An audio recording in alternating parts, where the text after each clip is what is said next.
Yeah. All right, welcome everybody. I am Robyn Puglia and I am here with Dr. Alfonso Herrera today for this Regeneres Laboratories webinar, and we're going to be talking about assessing and monitoring gluten reactivity in children, and I think maybe in teens as well, in the younger population. I'm very excited to talk to Dr. Herrera this morning. So Dr. Herrera is a medical specialist in pediatrics with a special interest in pediatric gastroenterology and nutrition. So for our audience, of course, you are a little bit of the holy grail, to be honest with you. You're already speaking our language. Dr. Herrera gained his PhD from the University of Seville, I'm sorry about the Anglo-Saxon pronunciation of that, with a thesis on celiac disease, which is exciting for me. So until 2017, he was an associate professor at Pablo Olavide University in Spain, after which he relocated to Ireland, where he's currently working as a pediatric consultant. So Dr. Herrera has also co-authored several research partnerships on the role of gluten immunogenic peptides to follow up on the gluten-free diet. And that's really a lot of what we're going to be talking about today, is this new frontier in management of celiac disease post-diagnosis and why it's so important and what does it all mean. And I'm excited because, to be honest with you, celiac disease, of course, has been a very big, there has been a burgeoning interest in celiac disease, but it's recent. You know, we're sort of talking about 10 years of it being really at the forefront, and our knowledge of the symptoms and how to diagnose has changed a lot in that time. The conversation has been big, it's been global, there's been a lot of interest, there's been a lot of developments, and and of course, this new way of testing and monitoring post-diagnosis, I think, is a very important, very needed one. So welcome, Dr. Herrera. Thank you very much, and very kind for you to be invited here to share this time. So my first question for you, and I always start my webinars this way, is actually slightly personal. So if I may, can I ask you how did you decide to be a doctor in the first place? And how did you, like a step further from that, how did your interest in celiac disease develop? Well, but I remember to be wanting to be a doctor from ever. Mm-hmm. I was scaring my sister, just doing things with the toys, surgery on the little dolls and things like that. But was that the desire to do something for other people? That's why I approached to medicine. And then after that, when I had to pick my training, I saw that usually children, everybody likes children, but nobody likes sick children. Mm-hmm. So that way I decided to step into pediatrics. Mm-hmm.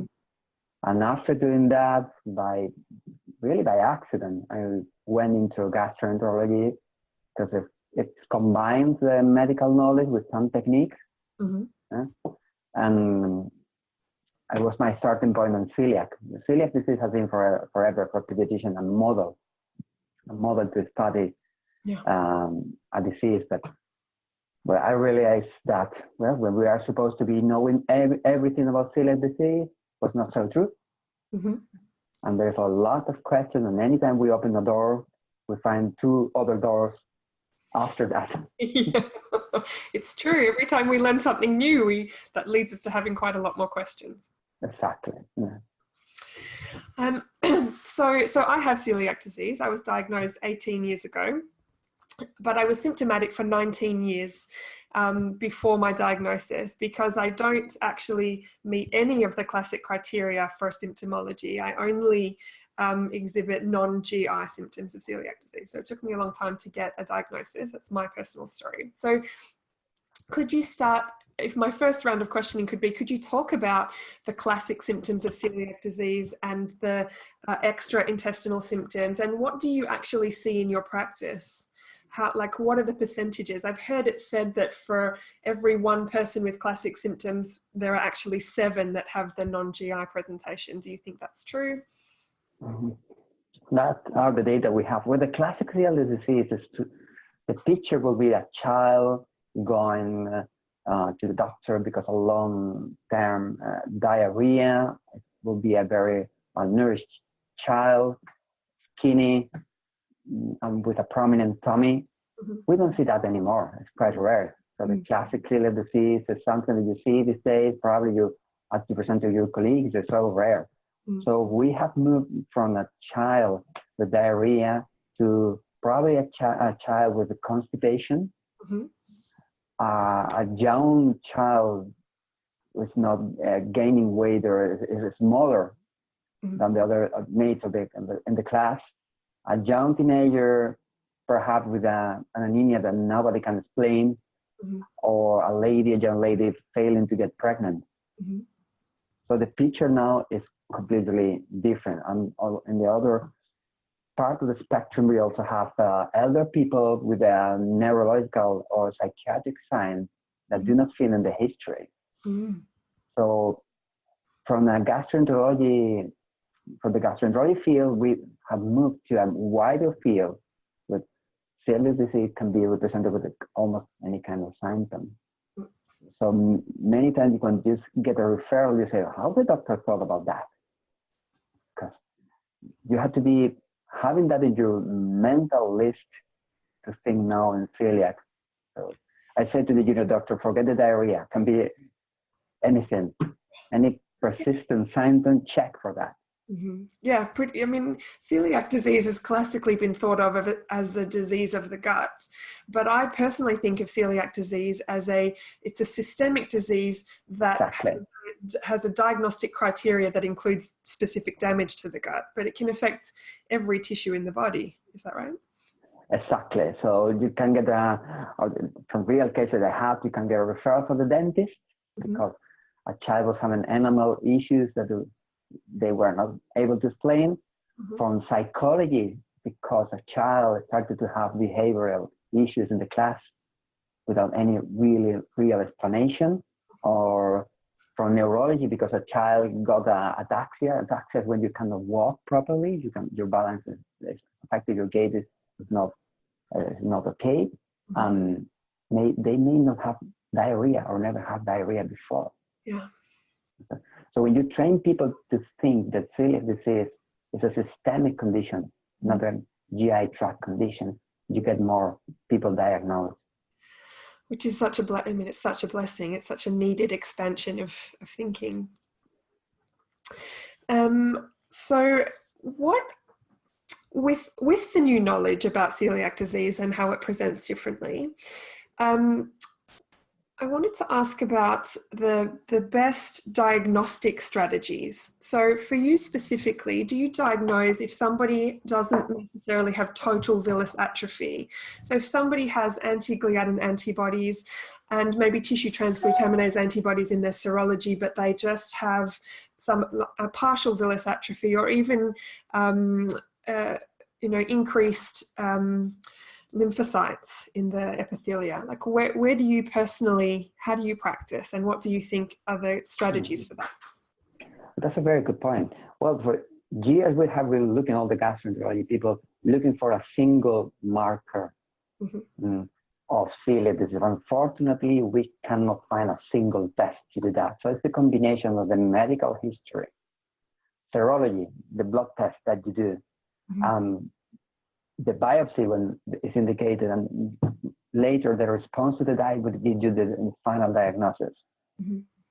Now may happen that when you start the diagnosis process, somebody goes into gluten-free diet for a while, but make the process more difficult. So you're a confusing thing.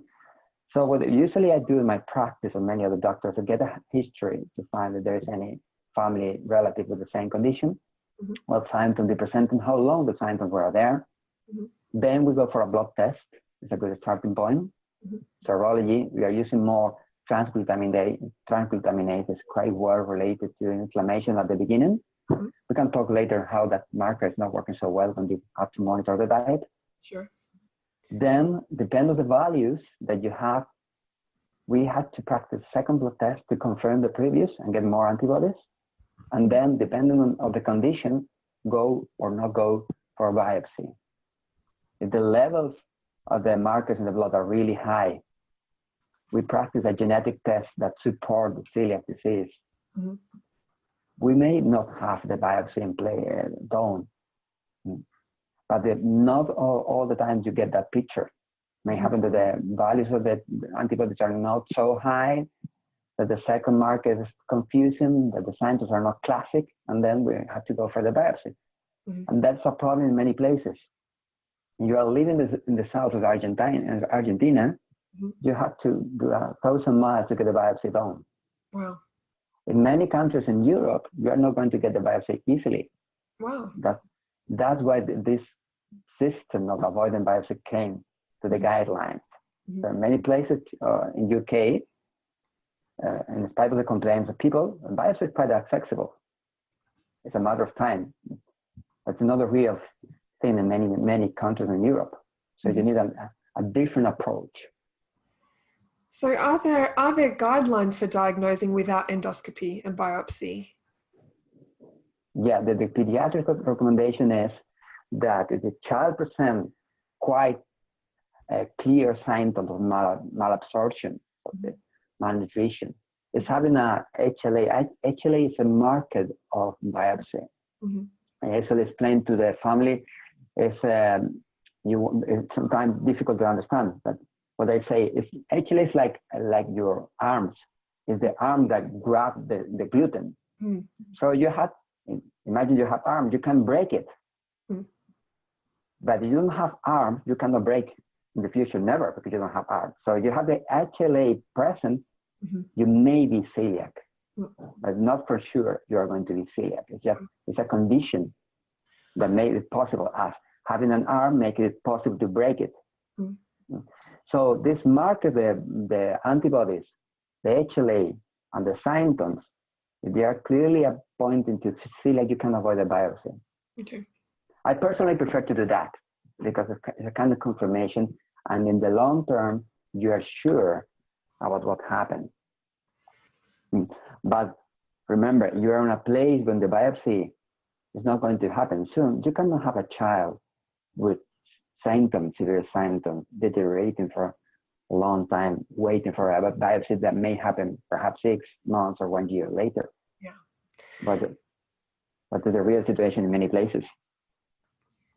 So that's also here in the UK. I mean, there's sometimes a very long gap between when they see their physician or their primary care physician and they have bloods done, and then when they actually get the endoscopy. And I know from my own clinical experience that a mother who has been told their child may, that their blood test was positive, for example, and now they're being referred to endoscopy, but their child is symptomatic with something like ataxia or severe behavioral issues, or their child is just ill all the time, pale and weak and tired and not performing well in school and not themselves.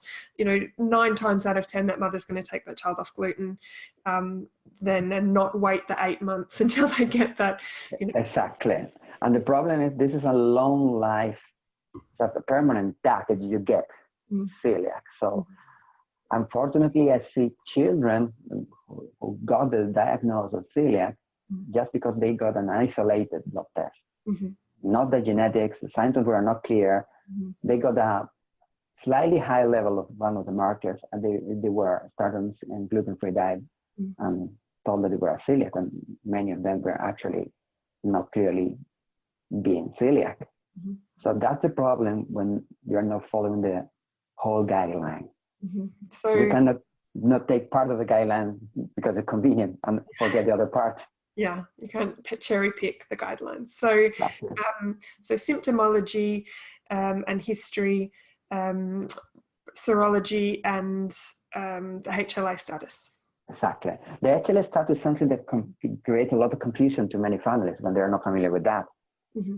Because they assume, okay, if I am HLA positive, that means I'm going to be celiac in the future. It's not really working like that way. Mm-hmm. What we usually want to have is the negative value offers more information than the positive value. Mm-hmm. So correct me if I'm wrong here, but I understand that 35% of the population are HLA DQ2 and DQ8 positive. Yeah, depends where you're living, that's real, but that's real. And we're still working on around 1% of the population being celiac. So that's true. For me, it's a matter of a curiosity and research. Why, depending where you're living, 1 out of 2 people is having the HLE positive. Only 1 out of 100 is celiac. Mm. That's a kind of mystery for me. Yeah, well, it was interesting to me to learn within, like, HLA is very well studied in autoimmune disease in general. You know, the different HLA families and different autoimmune disease, and it was a big turning point for me when I started to understand actually that HLA is it's the protein that is for antigen presentation. So. So that the HLA for celiac disease specifically, of course, is where gluten is presented to the immune system.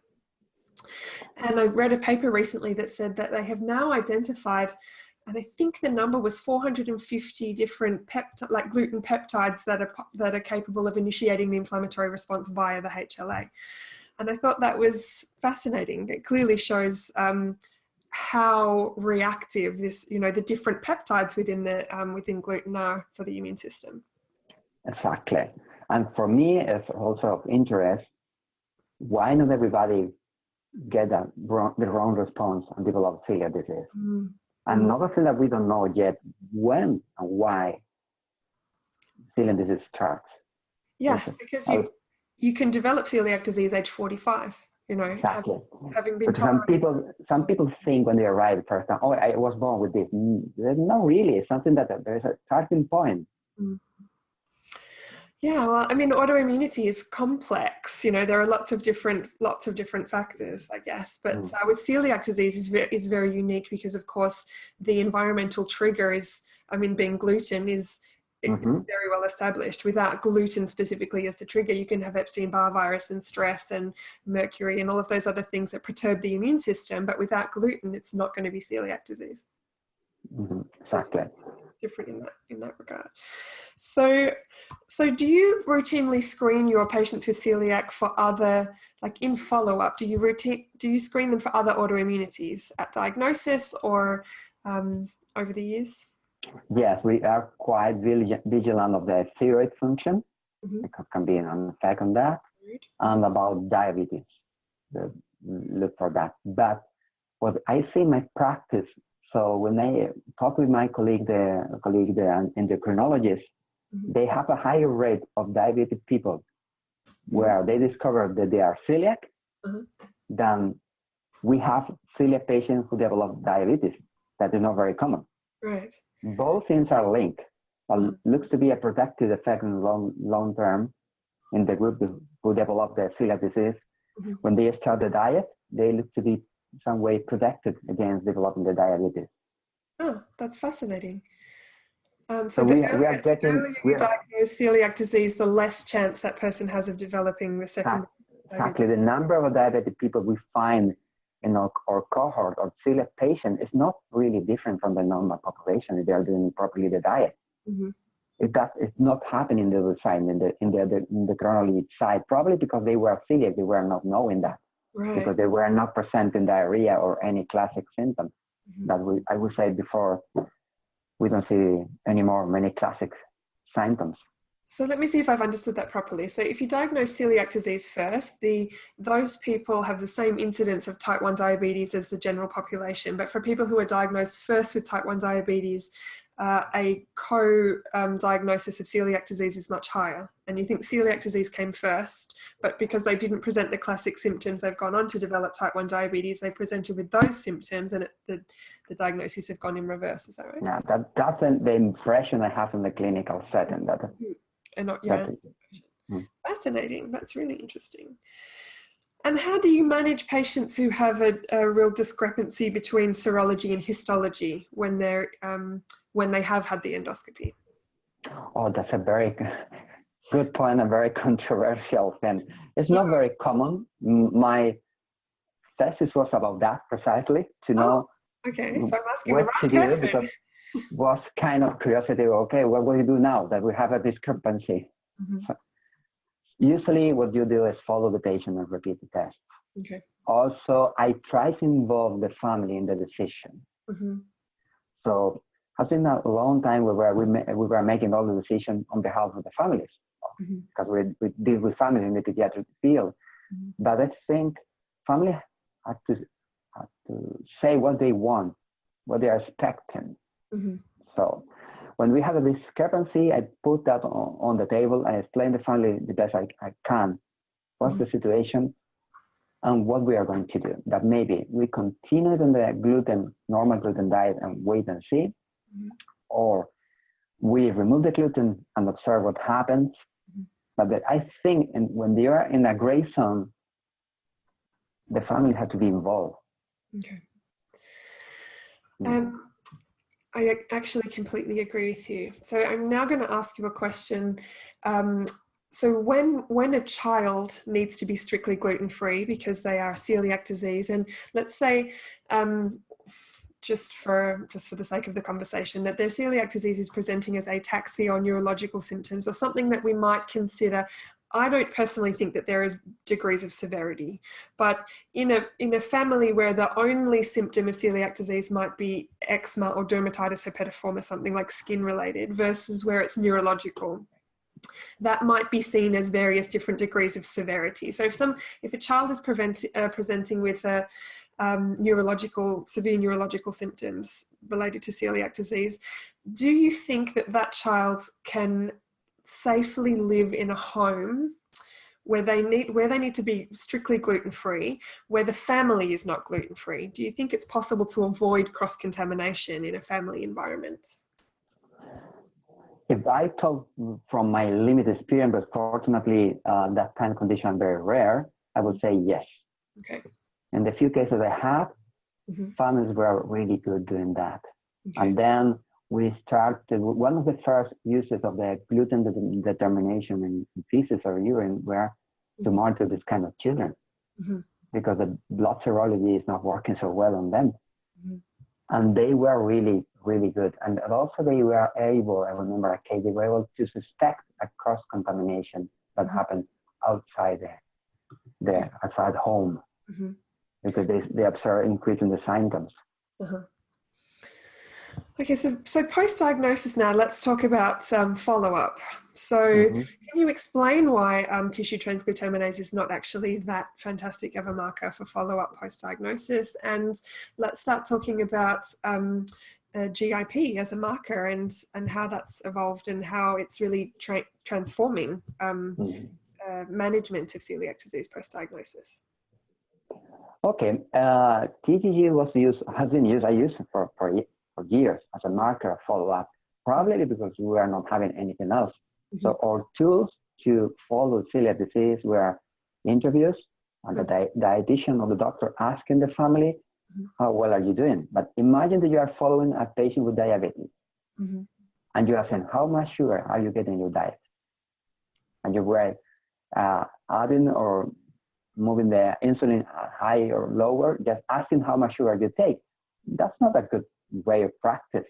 Actually, we were doing that. How much gluten are you having in your diet?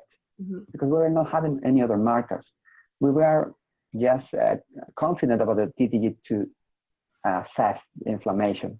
Then all this new thing happened with the gluten detection in the feces. But this technique was born in a very easy way. One day, talking about the monitoring gluten content in food, in a meeting, we were all talking, and we thought, okay, what happens if we try to measure the same thing in human fluids?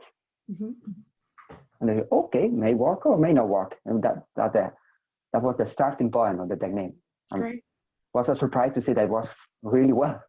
Okay. So you can detect the gluten, the trigger inflammation there.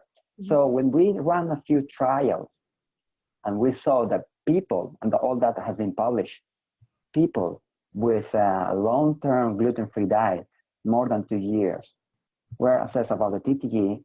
75% of people with TTG negative, that we were thinking they were compliant, were having gluten in feces. You have gluten in your feces because you had it in your diet. There's no way to get that. So for me, it was kind of disappointing time. I thought at the beginning, oh, the data should be wrong. Let's repeat it. That cannot be real. So at a certain stage, a lot of people who are honest, not even talking about people who don't care about the diet. I talk about people doing his best effort to get that, get gluten in the diet. But now we have a new tool to see it. It still has to be improved. There's a lot of weakness in the technique, but we have something new that added to the questionnaire, added to the careful attention to the diet, may offer some support. And the good thing can be used by the celiac patient or the celiac family at home, but offer them some kind of autonomy and self-control. And I think that that's actually a very important point that you make, that that post-diagnosis monitoring can be done at home. So it is simple. It offers, like you say, autonomy and a certain amount of independence to the patient and to their family. So they're not depending on wait times to get in to see the doctor, or that kind of, even depending on the physician for monitoring. It allows them to take control, and I guess it empowers them to make decisions around the health of their child or the health of themselves. And I feel like that's extremely important. I don't know what your personal observation is, but I find that there is a lot of, in autoimmune patients over here particularly, because the conventional system is not fantastically set up in a lot of areas to serve autoimmune disease, particularly, that there is a lot of sadness, I guess is maybe the right word, about people's sense of dependence on the medical community, where it's not necessarily serving them all that well. There are long wait times. The physician that they see may not necessarily know that much about their specific autoimmune disease. Over here, you would see the GP for your follow-up, for example, not necessarily the gastroenterologist. So, and which GP you see would be different from appointment to appointment. It's not always the same person. So, GP X that you see on this day might know a lot about the extraintestinal manifestations. GP Y might have never heard of that, depending on their area of interest, kind of thing. So allowing a family to have independence and decision-making, and also to feel empowered around what they're doing at home. I think that's incredibly important. Do you agree? I agree with that. If you compare, for example, the knowledge of a typical classic GP from the 50s with today GP, the knowledge they have today is much, much bigger. That is very unrealistic to know everything about everything. Correct. Yeah, I didn't at all mean for that to be any negative. I didn't mean to have that. It's really realistic. So we are evolving from a time when the doctor was the leader, was like the pilot in the plane, the single pilot in the plane, now the kind of team working. So I think the health in the future will be assured between the medical team in the field with celiac disease, also the dietitian, and the patient or the family of the patient, and probably in not so long term with a lot of technological support, like expert assessment system or phone for that. We are now trying to develop a kind of assistance by phone to this family teenager with problems. So if we want to be realistic, it's the kind of teamwork. And you can get some system to improve your own care with this great, use again the model of diabetes. Everybody have the strips to monitor their glucose, and we rely on that. Absolutely. Self-control. You don't have to go to the pharmacy. You don't have to go to the physician every time you need to check your glucose levels. Exactly. And we train the family to be independent. Oops, there's something there. Oops. I can hear you, but your video is frozen. Yeah. That's okay. We keep talking. Yeah, we keep on talking. There's a phone call incoming, but I cannot disconnect it. Okay, so it's a kind of team working to do that together. Now we have more technological support. People with diabetes get training to make their own decision. People with asthma are more and more trained to make their own decision. Why not celiac patient or people with sensitivity can be trained and get autonomy so that they don't fear to be going out for dinner or have a family treat and be scared where they are going. We learned that during the trials. When we were doing the first initial trials with the gluten GIPs, many families were happy with this. Say, okay, now I know I can go out and test my child and know that they're okay. Mm-hmm. Yeah, it's a real sense of peace from a perspective. So let's talk a little bit about GIP. So GIP is gluten immunogenic peptides, and we measure it in urine and feces. Is that correct? Exactly. And when would you choose one over the other? Well, we don't have at the moment evidence about when to do that. We are learning. It's a new tool. So when you get a new tool, you have to learn how to use it. Mm-hmm. Sure. So feces offers you a picture of about what happened in the last 2 to 4 days back. Mm-hmm. And urine offers a picture about 1 day, more or less. Urine can be positive in certain stages after 30 minutes of taking gluten, depending on your kidney function. But after 24 hours, it's not so accurate. So it's probably the right tool for a family who is going to dinner out and is not really confident about the gluten-free diet they were offered and want to double check that everything was okay. Mm-hmm. And I try to use more in the hospital pieces because you have a picture of several days.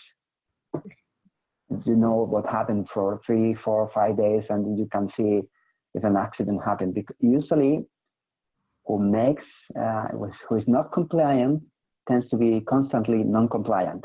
Mm-hmm. Accident happens, but in the long term, it's not going to be so relevant. Mm-hmm. But people who is constantly non-compliant, that's a real problem. Yeah, so I read a paper a while ago now.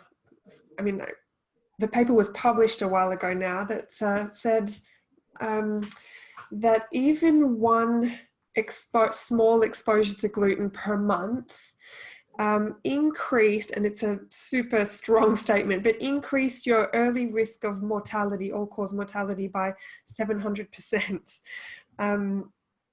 So that's a strong statement. It was a single paper published like 10 years ago, but it stayed with me because I think the point is when somebody has celiac disease, even a small amount of gluten can initiate a significant amount of inflammation that lasts a long time.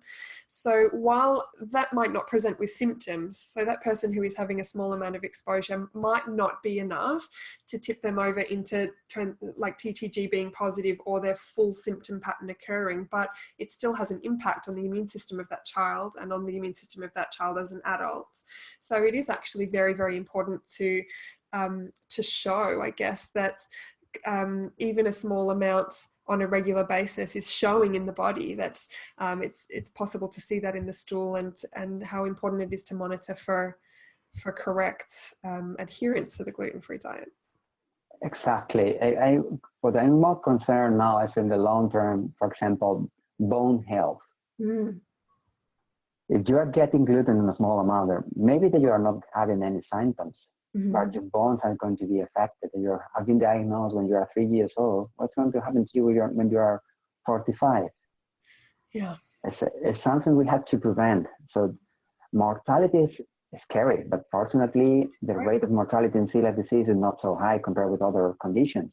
Mm-hmm. But there's a lot of people may end not having the quality of life that they were supposed to have. Mm-hmm. Having early damage, as I say, the bone health is a huge issue now in the long term. Mm-hmm. So how can we improve that strategy to prevent that damage? Mm-hmm. And what else do you think about? Because there is people who have one autoimmune disease, so I mean celiac disease in this case, if they have that small amount of inadvertent or seemingly inconsequential exposure, do you think that they are increasing their risk of developing a secondary or a tertiary autoimmune disease as time goes on? Do you think that's enough to initiate that immune cascade? Yeah, that may happen. That may happen, and it happens to certain people. But we don't know exactly how much gluten is safe to take for celiac. Mm-hmm. So what's the limit? This cross-contamination low limit is a safe limit? I don't know that. I try to find that there's a few papers, classic paper that talks about the minimal amount you need to trigger inflammation. but we don't know in the long term. And what's clear is that people get damaged in the long term. We should prevent that. And now you can monitor your diet daily or whenever you decide to do at home or every 4 weeks. It's something we need to find out how this new works, these new tools work. I think it's going to be relevant, and in the long term, it's going to improve the management of the condition. And how are you recommending that it's used? So immediately post-diagnosis, would you recommend one, let's call it this, let's say we use the stool test at home. Would you say once a month, once a week for the first couple of months? How are you using it to help your patients in the beginning and then after 12 months, 18 months? Yeah, I will explain my personal experience. It's not supported with any huge trial because it's something new. We are using now before the biopsy. And why? Because some people so scared about when they are told they may be celiac that they reduce the gluten intake, and may happen that the pathologist lab is confused because real intake it was so low that then you are not going to find the classical sign of celiac disease in the biopsy. That's it. When we are using. Then we start the training of the family to go gluten-free. When I ask them, do you feel now confident with the diet? When they say, okay, I think I'm doing well now, they take another sample to monitor the effect. And then during the first year, I would like to take 1 or 2 samples to know that they are doing really well, because the serology, the markers, are going to be positive most of the people for the first year. So you're using serology, you're kind of blind because it's going to be high anyway. When you're doing right or when you're doing wrong. So that's why I'm using the fecal test. Probably when the urine test become wider, more accessible, can be easier to get, the family will use it at home. Perhaps when they are going out, or we have used that also when they were having issues with the school canteen. Sometimes to confirm that they were doing well, nothing happened. Sometimes to confirm that unfortunately some contamination happened. But we are working, we are discussing a lot now between the professionals is when and how frequently monitor the diet using the new markers. Something that had to be decided. And yeah, all extremely important, and especially so supportive for families, because it can be so overwhelming in the beginning, that first 12 months after diagnosis, when you're getting used to where is gluten, where's it hidden, can I use my old cutting board, yes or no, do I have to buy a new toaster, what happens if we go to grandma's house, what's happening at school. It helps to really navigate where the changes need to be made and who the conversations need to be had with, and then how well that's happening as everybody gets used to the transition. So not just in the home, but also outside the home. Yeah, really. So my final question, I guess, is what other monitoring do you do for people who have celiac disease? So do you recommend that there are a once yearly set of bloods that are done, again, to follow thyroid or nutrient status or vitamin D? Like, what are you doing in your practice, if anything? In children, that may be slightly different from adults. We are meeting the patient at least once per year to know that. What my experience say that you meet them more frequently at certain ages can be better. For example, we don't have many issues with children below 5 years. They're really good. They're good compliant people. But when they become teenagers, maybe not so easy. So we saw that increasing the frequency of the visits when they are teenagers tends to be better.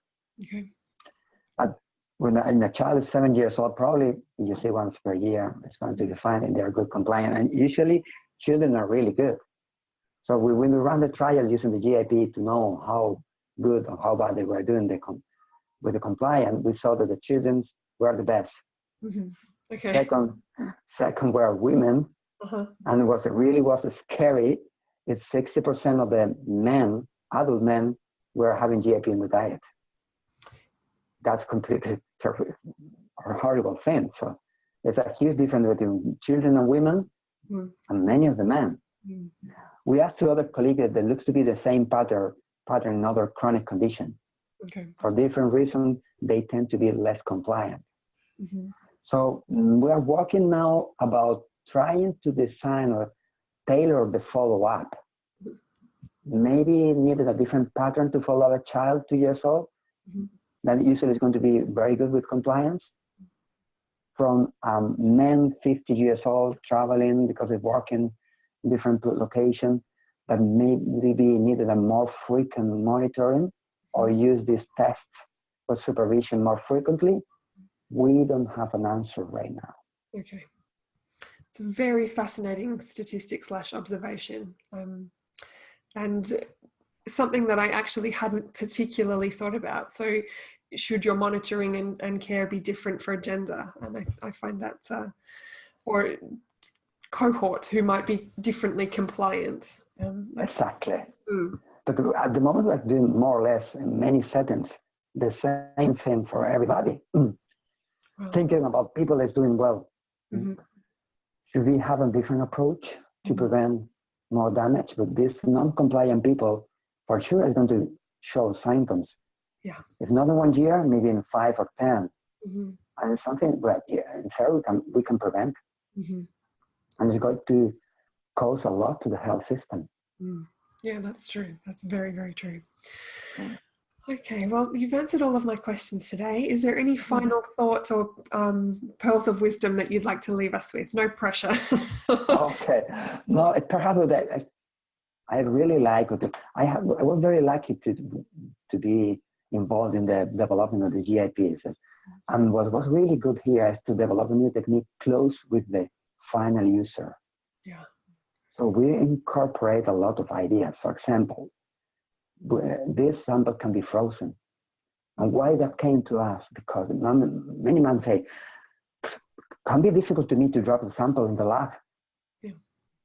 Because I'm busy, I have 3 children, I'm working, I'm going to the supermarket, I'm going to drop children in football or whatever they are doing.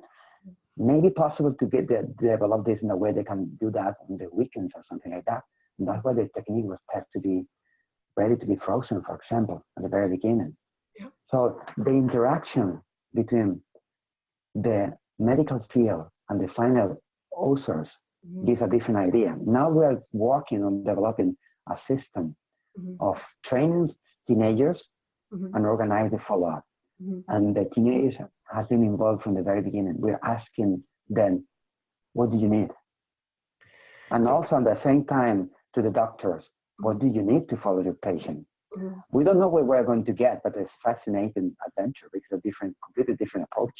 Yeah, it's a very, very different way of thinking, and of course makes things practical, asking each person what they need and then providing a solution or working towards a solution where each party are able to use a tool that meets their needs but mutually meets their needs. It is a very different way of thinking about medicine and follow-up, and hopefully will be hugely successful as a result. That's what happens. And then you get the engineers and the design people involved, and they say, okay, you think you're going to find out what people need, just asking them? And they say, no, it doesn't work that way. You have to create a prototype or kind of system, test it, modify, and try again. Because sometimes we don't know what we want. It's true that sometimes people don't know what they want until it's been presented with them, like the iPhone, for example. Exactly. So in the follow-up, usually the way we design the follow-up of any condition, we meet together in a congress, we design that, we think it's going to work, and may happen it's not working well. But we are not kind of prototyping before, doing a trial involving the final user. It's not happening so frequently that this should be happening. I agree. I think having teenagers involved in the decision-making process is incredibly important. But they are difficult people sometimes. We were difficult when we were teenagers. Of course. We are difficult. we all own that, yeah. The follow-up with celiac, the teenagers kind of gray zone. They are too big for the pediatrician, too young for the adult GI tract people.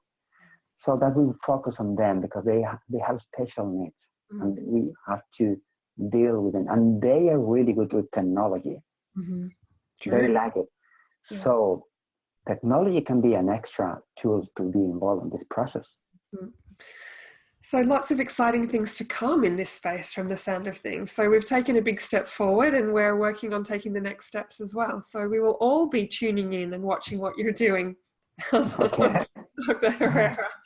Let's see what we get. Thank you Thank so you. much for your time today and for sharing your expertise and your experience with us, because really it's the clinical experience that means so much, you know, having somebody who's actually there working on the coalface, interacting with the patients, you know, that has that experience. It's very valuable and I really appreciate your time today. Thank you for your kind attention for this time. Thank you very much. Bye.